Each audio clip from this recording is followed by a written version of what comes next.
How's it going, you guys?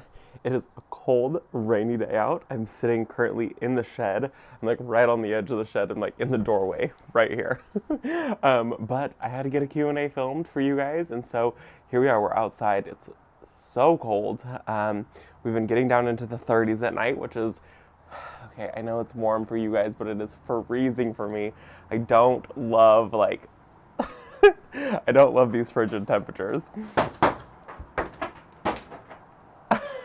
Did you guys hear that? That was the pecan tree above us that drops stuff year round. Right now it's dropping all of its pecans and they're like little bombs, and they're coming down, and they're coming down hard. So since it's cold and I'm sitting in the shed, I'm gonna get this done quick. Q&A, we did 6 videos this week and we got to hang out with our friend Janie, which was always so exciting, so nice. What did we do? We did a Q&A, does Brent care how much stuff I buy? We did, does this weed killer actually work? Well, an amazing day with Janie, visiting the seed bank and a junkyard.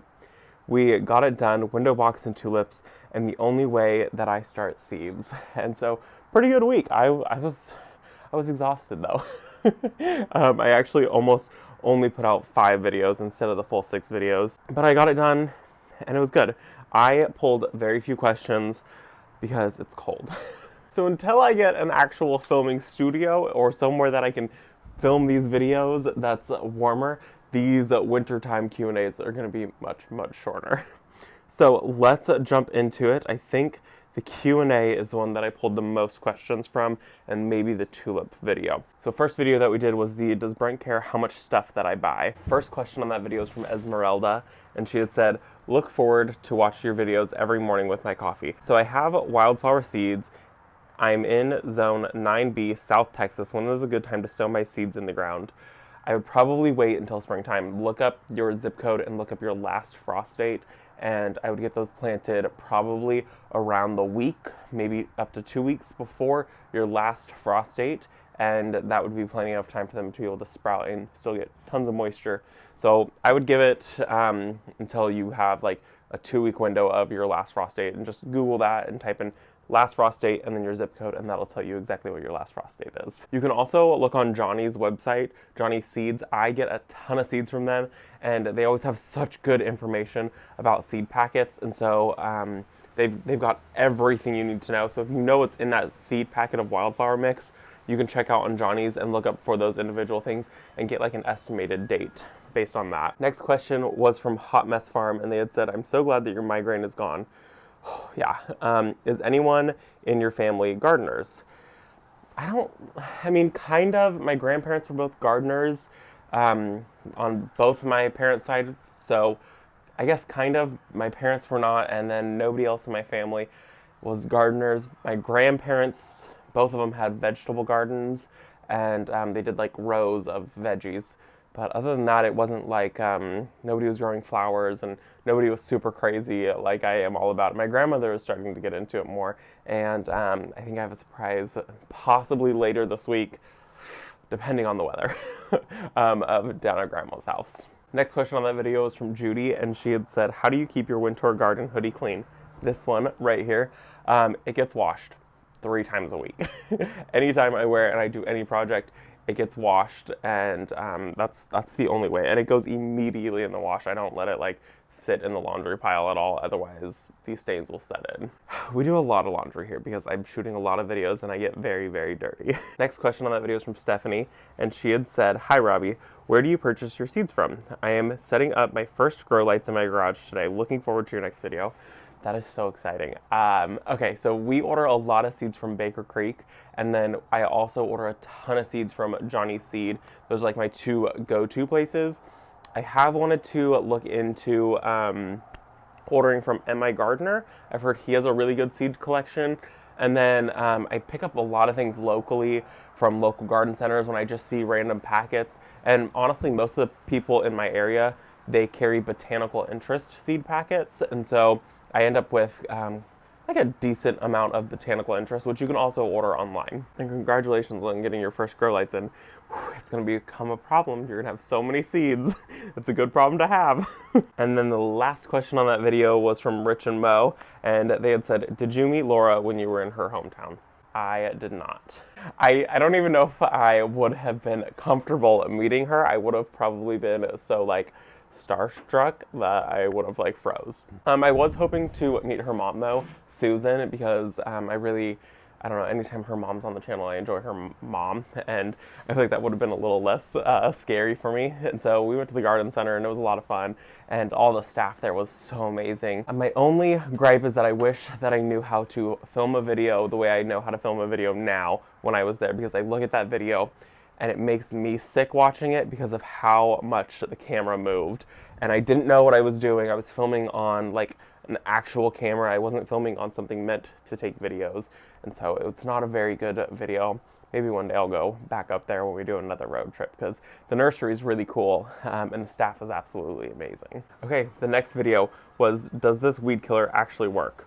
Well, okay, so that was user error 100%. I've got a video coming out later this week, possibly tomorrow. I'm not exactly sure on my timeline. You guys will have to watch that video to see how it worked.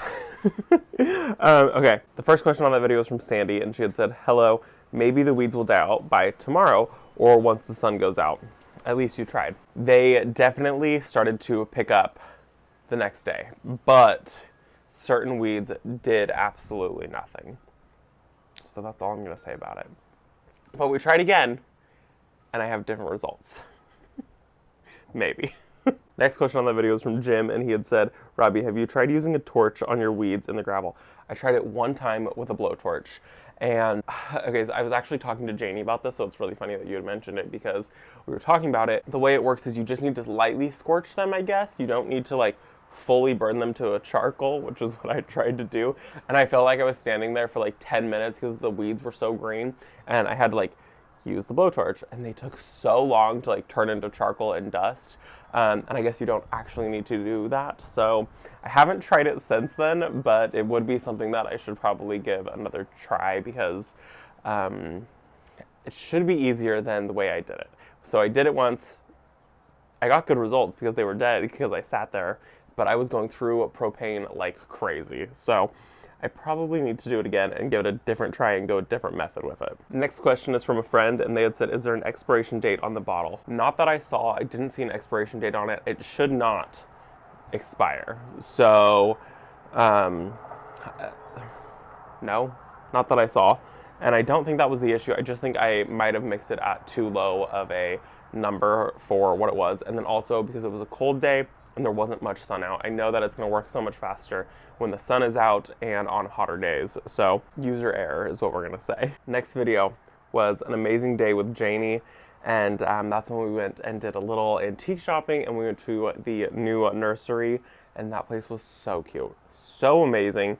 I cannot wait to go back there this springtime. I really want that finial that they have there. Okay, so first question on that video is from Keith, and he had said, what happened to your Honda and pickup truck? We still have the Honda CR-V. It's been an amazing little car. That thing has given us zero problems at all, which has been amazing. We actually drove it all the way across the United States and back. It used to be my grandmother's car, and she gave it to us. She's like, yeah, this thing's gonna die, so here you go, you guys can have it. And we're like, okay, sure. And so we drove it across the US, drove it back, still no problems, very little maintenance. It's been an amazing little car. So we still have that. That's been great. And then we did get a new car. We got a killer deal on a new vehicle, and the truck was giving us so many problems that we were like, we just have to get rid of the truck. So we got rid of the truck. We do need a new truck because there are things that I need to buy. We might just end up buying a trailer though, and then have a trailer. I don't know. We've got to figure it out, but we do need something because it's not convenient not having a truck anymore. Next question on that video is from New Hat Gardening, and they had said, Robbie, how can I send you a quick note? There's something in the video I wanted to bring up. Okay, so you can always email me, or you can just leave a comment there. I see almost every comment. Sometimes like days that I'm working, sometimes I miss a few. I try to see every comment, but you can always shoot me an email at visitourgarden@gmail.com. I don't do the best at responding to emails because I get so many emails. It's kind of crazy. I never thought that I would get that many emails. But I do get a lot of emails, and I see the ones you guys send me, and I appreciate them. Like one of you guys just sent me a newsletter about the rose trimming down in Sacramento at the Rose Garden, at the McKinley Rose Garden. And I am so bummed because I Would love to have gone to that. If you guys don't know about it, the McKinley Rose Garden is where I went and did a rose tour there. And they're doing a rose pruning thing, and they're basically asking for volunteers. And I work Saturdays, so I can't go to that, but I would have loved to have gone. And so I see your guys' emails. It's just sometimes I don't have the time to respond to all of them, but I do appreciate them. And so feel free to shoot me an email, and I'll see it, but I just might not have the time to respond. I do try to respond though. Next question on that video is from Peggy, and she had said, do they have tree dahlia to buy? I didn't see any to buy. Maybe in the springtime. That's something that I would probably just call and ask them if they're going to be carrying that.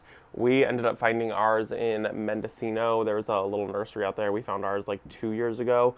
I was so surprised that theirs bloomed. You can also get them online. You can get the tubers online. Just type in Imperial Tree Dahlia tuber and you should be able to find some that way. Next question was also about the Tree Dahlia. It was from Carol, and she had said, love the dynamic duo videos. Anytime, any day. I have a question about the dahlia tree. I have never heard of a dahlia tree. What is it? A dahlia that grew big or a dahlia in tree form? Maybe this is dumb. This is not dumb. A lot of people have not heard about this. I brought it up last year, and I started growing it, and then Janie was gonna grow it, and then she decided to move randomly. So we were both gonna grow it. We were gonna compete and see who could get theirs the biggest. Honestly, hers probably would have won. Mine was not in enough sun. So it's a tree dahlia, Dahlia Imperial. There's 2 different varieties, and what they do is they grow absolutely massive. They can grow like 13, 14 feet tall. Huge, huge dahlias. The trunks of them will get like this big around, and then they get all these blooms right at the top, and the blooms usually face down, so you can look up at it and they're facing down at you. It's really, really cool. And they look like little ballerina skirts almost when they're facing down. So it's just a dahlia that's grown absolutely massive. Yeah, it's a really cool dahlia. If you have space for something that's that tall, I definitely would recommend growing it. We grew ours in a little bit too much shade. Give that thing as much sun as possible though. Last question on that video is from Becky, and she had said, good morning from Kentucky. Do you know if they have a website or ship? Yeah, I'm not sure. I should probably find that out. Let me find that out. Cottage Gardens, how can I help you? Hey, I was wondering if you guys ship out items. We ship tuffets, these concrete pillow stones. Mm-hmm. What else were you thinking? Okay, so this is Robbie. I was just there and I shot the video with you guys. Oh, hey. Hi. Good. Yeah. Hey. I'm doing a Q&A right now, and I've gotten a ton of questions on my channel about if you guys ship out items, and I didn't want to tell people to start inundating you guys with phone calls. Yeah, you can tell them to give us a call. Okay. I got a phone call first thing Wednesday morning from somebody back in Pennsylvania saying that she saw me and she really wanted to talk to me, and it was so sweet. And her daughter lives in Berkeley, and she's going to send the daughter over. And that's what I really like, is making connections and actually talking to people. Mm-hmm. Okay, yeah. Perfect. Thank you, Fanula. All right, you have a great day, Robbie. You too. Bye-bye. Bye-bye. Okay, so if you guys saw something that you guys wanted, check out their website. It is cottagegardensofpet.com, or you can give them a call. I will put the number up on the screen, and I will put it down in the description down below. Fanula said that she would gladly talk to you guys about shipping items. If it's something that she thinks she can get shipped out, she would definitely do it. There's certain things that she already has set up for shipping. You can check out their website and see what else they have to offer. And she also said that, if it's something that she doesn't think she can ship, she would love to help you guys find somewhere closer to where you are to be able to buy that item. So give them a call. She is an amazing woman. Next video that we did was we got it done, window box and tulips, and I am so happy that we got that done. That was a huge project. So first question on that video was from Kathy, and she said, new trellises, how about a split-second morning glories? Okay, didn't really think about it, but I'm thinking somebody else had suggested the trellis that we have already in the side yard that I'm growing a clematis up. I might do 2 of those in the front and then possibly grow those split second morning glories up it. I heard that they don't get nearly as tall, so it'll be interesting to see what they do, and they would love to have that much sun up there. So I think that might be perfect. I might try that. But new trellises, I'm either gonna go shutters or trellises. You know, everything is so fluid here. I don't love to be set in stone on one thing because I might change my idea 7 minutes later. Next question on that video is from Cindy, and she had said, I love the window box. I definitely need to see a tutorial. What green color is it? Did you water the bulbs? Okay, so I forgot to link the tutorial of that. I was uploading that video at like 11 o'clock at night. It was like I filmed it, edited it, and uploaded it all in the same day, which I really don't like doing. But yeah, it's not like the best tutorial. It's like a slight tutorial of how to do it, but it's so easy and so worth it. And then the green color is called Herb Cornucopia. It's what our raised beds are in our vegetable garden. Absolutely amazing. And then I did not water the bulbs in at all because we've been getting rain. We've been getting nonstop rain the last couple of days. And so I knew that it was gonna rain the next day. And so I thought, okay, I'm just gonna let them sit in those containers and it's gonna get a little bit of moisture that way. Next question on that video was from Barbara, and she had said, he does a great job. Is he a carpenter by trade or a handyman? Because it looks like a professional job. Nope. He's able to figure things out like that. His dad is the exact same way, and so he's able to just kind of like take something and build it. So like I showed him a photo of some storage that I really wanted, and I said, here's the photo of what I want. Can you build me this? And he goes, yes, and he's built it. So he just is able to just kind of like look at things and just like take them apart and then put it all back together in person, which is, I think, an amazing skill to have. Next question on that video is from Renee, and she had said, the window boxes look amazing. I can't wait to see the tulips. What color did you choose? Those ones up front are called Shocks and Struts. It's by Color Blends, and it's one of their pre-mixed blends that they have, and I'm so excited to see them. They should be a really good sized tulip, and to have that like pink color up there is going to be so pretty this springtime. We should get them sometime April is what I'm hoping. Late April for sure. Next question on that video was from JL, and they had said, hey Robbie, can you show a video of the window box from outside the fence? Here you go. Wanted to see a wide angle. Yes, there you go. Wide angle of the window box. I hope that helps. It's a really big window box. Next question on that video was from Michelle, and she had said, whoa, I wish I was your neighbor to have you two help me with my house. This looks awesome. You could plant 2 topiaries in the ground on either side of the planters to break up the white walls. It's a good idea, actually. Plants make everything cooler, which we need in that front room. That room gets so hot. Question. What is the product that you use when planting new plants in addition to Biotone? I think it was a beneficial fungus. I have been searching your prior videos but cannot find it. It is called mycorrhizae fungi, and it's a fungus that helps root growth on your plants. And so what you're supposed to do is, it's already in Biotone, but I add a whole extra bag into a 50-pound bag of Biotone. It's like a 1-pound bag that I add into a 50-pound bag, and it basically really jumpstarts the root process. What it does is the mycorrhizae fungi drills little holes into all of the roots, which then in turn promotes root growth, but the mycorrhizae fungi needs to come in contact with the roots of the plant.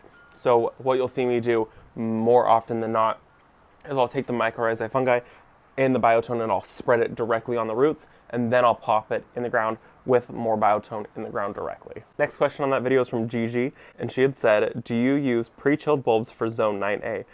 Your new window siding and window boxes look great. Thank you. Yeah, we use pre-chilled bulbs. I pre-chill my bulbs myself. I take them to my work. My boss actually has a giant like beer fridge kegerator thing that he let me store all of them in, which was absolutely amazing.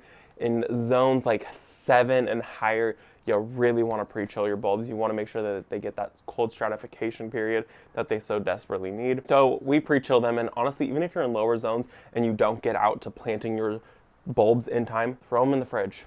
They'll get that cold stratification period, then you can plant them out as soon as the ground softens, or you could put them in pots later on if you don't get them done. But yes, you absolutely need to, if you are in zone 9, A or B, you need to pre-chill your bulbs. Next question on that video was from Miss Disney Fan.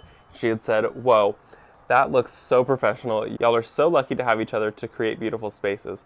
My husband and I are not handy at all. Let's talk about the plants behind the cart. What's the plan with those?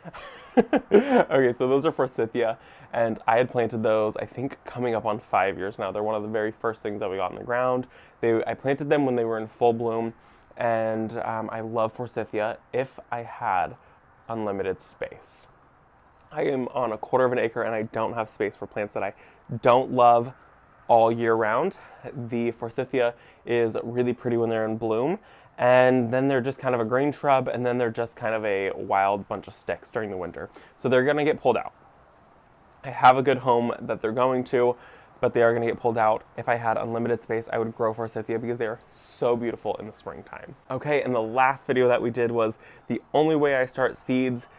It's time. I love seed starting time. It's a lot of work, but it is so worth it for me. I overgrow.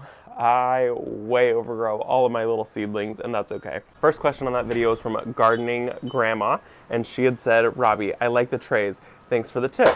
I agree, it's better to invest in something that will last. I bought the 2x2 trays last year, and I'm thinking of just using these, so I don't have to pot up the seedlings into something bigger. Do you have to pot up your seedlings from the smaller trays, or do they go directly in the ground? It all depends. I have certain things that I just leave in those little 72 cell count trays until they are ready to be put out in the garden, and I have other things that I do pot up into those little 2-inch pots.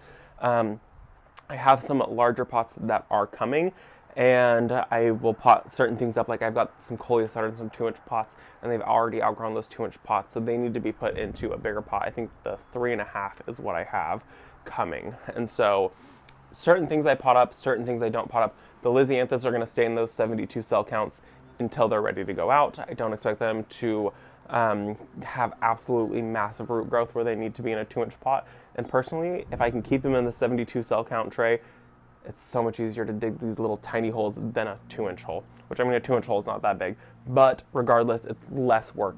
So certain things I pot up, certain things I don't. Zinnias I don't pot up, but because I plant those right before they're about to go out, just give me like a 2-week head start. So certain things yes, certain things no.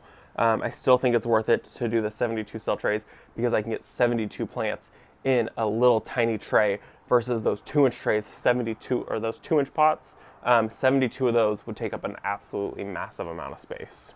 Next question on that video is from, I think, Saleuth, and they had said, wouldn't it be better if the seedlings were a little bit bigger to make them easier to transplant? With other things, yes, absolutely. With Lisianthus, those little seedlings were already over a month and a half old, so they are at the 6-week mark, and they're technically big for Lisianthus little seedlings. So with Lisianthus though, you want to do it once you see your first set of true leaves. You want to pot them up into something a little bit bigger. If you do the method that I do, where you just sprinkle the seeds and you just like grow them all in a very tiny little tray, you want to do it when you see that first set of true leaves. So that's what I did. The first set came in, and then they needed to be moved over so that way they can establish in their own space and have plenty enough time. If I had waited, I probably could have gone another week, but had I gone more than that, they really would have started to fight each other, and it would have stunted their growth, and they would have started to really run out of nutrients in that soil. So they needed to happen about the time at the size that they were. Next question is from Dorothy, and she had said, Robbie, are you ambidextrous? It seems like you are natural and precise working with both left and right hands. Okay, so I am very ambidextrous. I actually am left-handed, and I do most things right-handed except for writing. And I used to get in trouble in school because I would write backwards. That's kind of my like little hidden talent that I have. I'm going to show you guys really quickly. So I used to, I mean, you know, you write left to right, and so I would write. Okay, let's try that again. So you write left to right, and I would write. My hands are really cold. Robbie, left-handed. I would write it correct, right? Then I can take my left hand and I can write like this. And I can write my name backwards. So I can write forwards and backwards. Literally, letters are reverse. And I used to write everything backwards like this. And I would get in so much trouble. And I can do it with both hands. I'm just freezing cold out here at 50 degrees, but that's my little hidden talent. I'm ambidextrous. I can do most things left and right hand, and I can write forward and backwards. I can write better backwards with my right hand, and what I can do is I can write at the same time, and I can write forward with my left hand and backwards with my right hand. Last question for this week was from Debbie, and she had said, could you leave the seed starting mix in the non-cell tray and press the cell tray down into the mix rather than press the mix into the tray? That is so much smarter. Work smarter, not harder. I should have done that. I should have just put the soil in a tray and then taken another tray and just pushed it down into it, and that would have been so much faster. I didn't do that. Now, I have about 1 million more seeds that I plan on starting, and from now I will be doing that. So thank you for being smarter than I am, because it takes so long to do it 72 times. Okay, anyways, that is going to be it for this video, you guys. I'm going to go back inside. I am so cold out here.